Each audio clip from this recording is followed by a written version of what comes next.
카페에 어떤 분께서 이제 질문한 게 예. 소뇌와 전정기관의 차이가 뭐냐. 맞아요. 소뇌가 문제 있을 때 어떤 증상, 예. 전정기관이 문제 있을 때 어떤 증상, 아니 얘가 어떤 차이를 갖고 있느냐.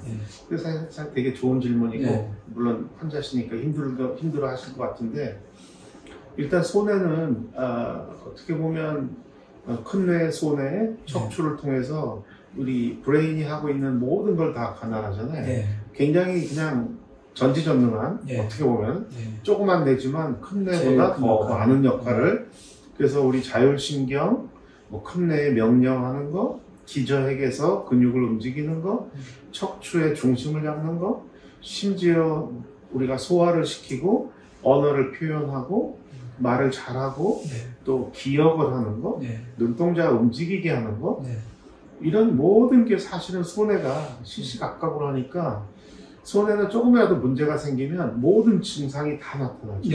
그죠? 그리고 소뇌라는 게 또 외부에 있는 팔다리 근육이나 몸뚱아리 근육, 관절, 척추 관절, 힘줄 모든 우리 몸 안에 있는 모든 구조물이 신경이 다 결국은 척수를 통해서 척수 중에서도 이 바깥쪽으로 이렇게 통로가 있어요. 척수의 바깥쪽에서 앞에랑 뒤에서 바깥쪽에 있는 경로의 가장 핵심이 소뇌로 가는 경로예요.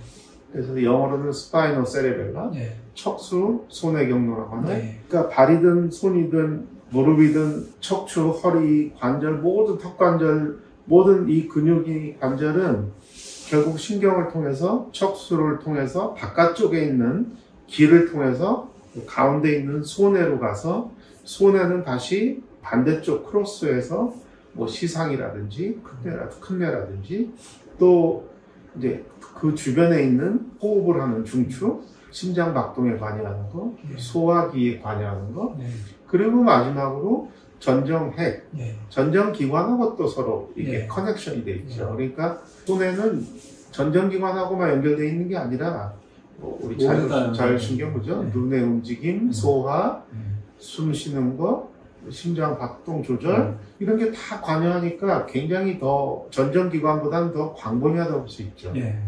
추가로 얘기하시면 보니까 이제 원장님이 답변 주실 때 항상 전정소뇌 기관, 전정소뇌 이상 이런 식으로 이름을 붙여서 하시다 보니까 아마 이제 그렇게 생각하신 것 같은데 일반적으로 전정은 이제 귀 속에 있는 그 이제 센서고요. 소뇌라고 하는 거는 여기 큰 뇌가 있고 이제 뒤쪽에 있는 뇌 파트를 얘기를 하는 거죠. 그래서 엄연히 서로 다른 구조물이고 그런데 그걸 이제 같이 연결해서 말하는 이유는 아까 이제 원장님 얘기하신 것처럼 소뇌가 하는 일이 그 전정 기능과 굉장히 밀접하게 연계되어 있고 또 이제 전정기관이 하는 일을 좀 더 세밀하고 정교하고 정확한 타이밍에 할 수 있도록 조율해주는 역할을 하기 때문에 이게 이제 하나의 기능적으로 한 단위라고 볼 수가 있죠. 하지만 엄연히 전정신경이 손상됐을 때랑 소뇌가 손상됐을 때는 이제 결과가 다르게 나타나죠. 말씀하신 것처럼 소뇌가 워낙 이제 광범위하고 전정신경은 머리 움직임에 관여하는 거고 기능적으로는 밀접하지만 엄연히 구분되는. 그리고 이제 귀 안에 이제 우리가 세관고리가 있고 난형낭, 부형낭이 이렇게 하나의 전정 기관을 형성하고 그게 말초죠. 그래서 이렇게 움직이거나 할 때 전정기관에 있는 그 림프가 자극을 받아서 그 전정신경을 통해서 전정핵으로 가게 되죠. 내가 왼쪽으로 머리를 움직이는 순간 왼쪽에 있는 옆방고리관 자극되잖아요. 그러면 그 자극받은 옆방고리관이 전정신경을 통해서 전정핵을 흥분시킨단 말이에요. 그러면 전정핵은 얘가 어디로 가냐? 첫 번째는 눈을 움직이는 3번, 4번, 6번 동안신경의 그 관련된 기관으로 가서 눈을 반대로 움직이게 하겠죠. 그런데 얘가 거기만 가는 게 아니라 바로 옆으로 가서 소뇌로 가는 거예요. 그러니까 전정기관을 내가 자극하는 순간 눈으로 가고 소뇌로 가죠.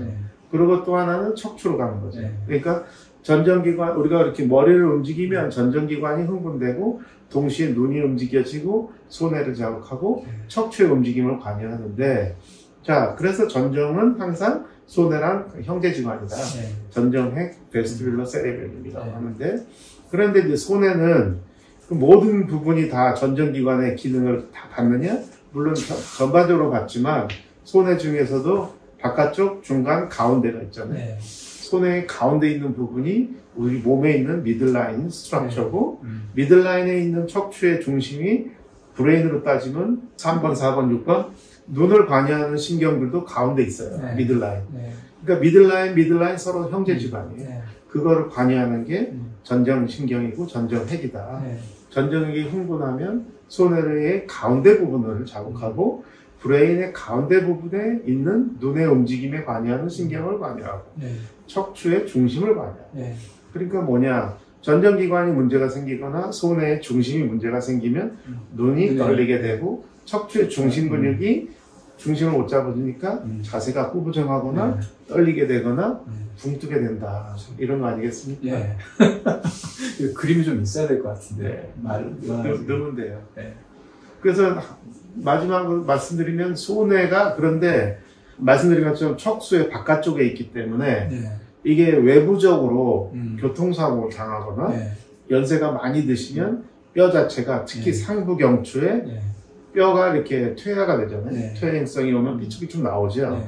그러면 그게 척수 중에 제일 바깥쪽에 있는 부분을 먼저 건드리거든요. 그렇죠. 네. 그렇기 때문에 교통사고 당하거나 척추 자세가 안 좋거나 연세가 많으신 분들은 항상 그런 안 좋은 그런 뼈나 힘줄이 이런 바깥쪽에 있는 척수신경, 특히 손해로 가는 신경을 기능을 떨어뜨릴 수 있다. 외상에 취약한 구조죠. 네. 그래서 손해가 기능이 떨어지면 그때부터 어지러울 수도 있고 네. 자세가 굼틀 수 있죠. 척추 때문에 이제 손해 기능이 떨어지고 척추로 인해서 오히려 손해로 가는 경로가 네. 잘못돼서 거꾸로 전정 기능을 또 잘못되게 하니까 반대로 손해가 시작돼서 전정 기능이 떨어지는 거죠. 네. 그럼 마지막으로 말씀드리면 손해가 이게 그렇게 이제 알코올로 인해서 손해가 당연히 네. 그러니까 그만큼 독소에 민감하고 네. 몸에 해로운 음식 또 나한테 안 맞는 음식 네. 술, 담배, 커피, 황사, 미세먼지 네. 이런 것들이 굉장히 손해의 기능을 억제시키거든요. 네. 그러니까 손해의 중심 부분 기능이 떨어지니까 척추 교통사고를 안 당해도 몸에 해로운 걸 먹어도 손해가 기능이 떨어진다.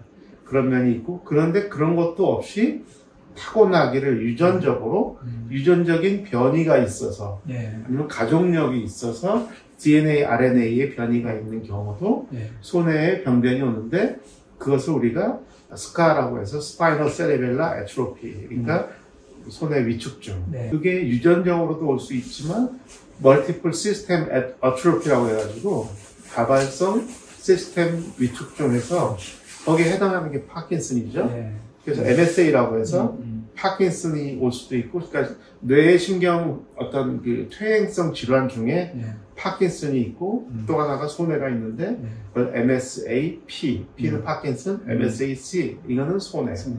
그러니까 그런 다발성 시스템 위축으로 인해서 오는 손해 위축이 있고 또 하나는 유전자의 문제로 인해서 오는 스카 1, 2, 3, 4 이렇게 굉장히 많이 있어요. 혈액검사에 하면 이제 나오는 경우가 있는데 이렇게 손해 위축증이 정말 어떤 가족력으로 인한 유전적인 질환이나 아니면 MSA 같은 거로 오는 경우가 있는데 제가 지금까지 그 있는 환자를 2명인가 3명 봤습니다.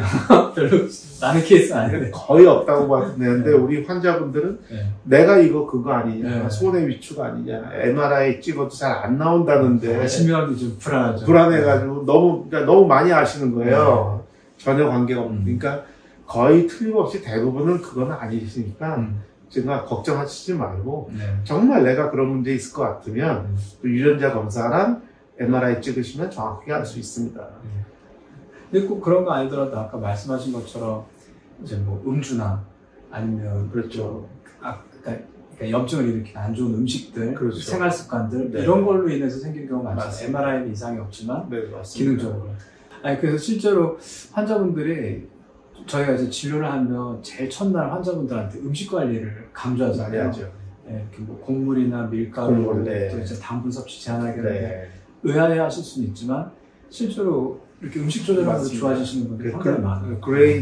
그레인이라는 게 그 곡식 속에 있는 글루텐. 그래서 제가 책 번역한 책 있잖아요. 그레인 브레인이라고 그 곡식이 우리가 몸에 좋은 점도 많이 있으나 개 중에 어떤 특정 체질은 그레인에 있는 글루텐 단백질이 변이가 돼서 그것이 변이가 돼서 항체를 만들어줬는데 그 항체 형성이 어디서 이루어지냐면 손에서 이루어지는 거예요. 그러니까 그 엔타이글라이딘 엔타이바디 그 항체가 분해가 안 되고 이게 오히려 축적이 돼가지고 손의 기능을 억제시켜 버리거든요. 특히 손의 가운데 부분. 그러니까 그 손의 가운데 뭐 플라툴라라든지 그런 부분이 이제 망가지게 되니까 그거로 인해서 손해가 파괴되는 거죠. 굉장히 큰 질환을 유발해요. 근데 누구나 그렇다고 오는 건 아니지만 그럴 수도 있다. 몸이 안 좋은 상태에서 면역 시스템이 굉장히 다운되고 연세가 많으시거나 너무 스트레스 받고 잠을 못 자고 평소에 너무 일이 많고 아이 육아로 스트레스 받고 힘드신 분들이 음식을 뭔가 잘못 곡식을 드시거나 술을 먹거나 담배를 피거나 아니면 튀긴 거 또 태워서 많이 먹는 이렇게 돼서 우연히 몸에 항체가 생겨서 손해로 가는 경로를 억제시켜 버리면 이것이 이제 손해 위축증까지 갈 수도 있다. 그래서 그런 음식은 굉장히 조심해야 된다. 이런 거죠. 무섭네요. 그렇습니다. 오늘은 이제 여기까지 하는 거로 이제 마무리하고 다음부터 좀 더 자세하게 하나씩 어떤 재활 운동을 우리가 어떤 환자들에게 이런 재활 운동을 하는가 이런 걸 좀 시범으로 보여드리면서 또 설명드리도록 하겠습니다. 네, 오늘 수고하셨습니다. 감사합니다. 감사합니다. 유튜버